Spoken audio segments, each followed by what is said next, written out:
বন্ধুরা, বাজারের ভিতরে একটি হাঁসের বাচ্চা দাঁড়িয়ে ছিল। দুষ্ট এক ড্রাইভার তার উপর দিয়ে গাড়ি চালিয়ে দেয়। গাড়ির ধাক্কা খেয়ে হাঁসের বাচ্চাটি অজ্ঞান হয়ে পড়ে।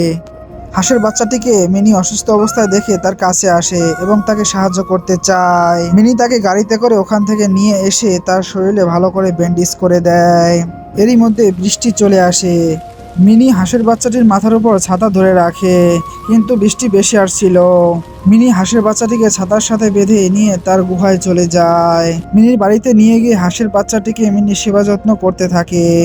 মিনি হাঁসের বাচ্চাটির জন্য খাবার খুঁজতে খুঁজতে একটি ইগলের বাসায় পৌঁছে যায়। মিনি ওখানে অনেকগুলো ইগলের ডিম দেখতে পায়। ওখান থেকে ডিম নিতে গেলেই ইগল চলে আসে। ইগলটি মিনিকে নিয়ে উড়ে চলে গিয়ে নদীর ভিতরে ফেলে দেয় এবং মিনি পানির ভিতরে হাবুডুবু খেতে থাকে। এদিকে মিনির বন্ধু ছোট্ট হাঁসের বাচ্চাটি দ্রুত গতিতে উড়ে এসে পানিতে লাফ দেয় এবং মিনিকে সেখান থেকে বাঁচিয়ে নেয়। এরকম একটি সুন্দর বন্ধুত্বের জন্য লাইক সাবস্ক্রাইব তো করাই যায়।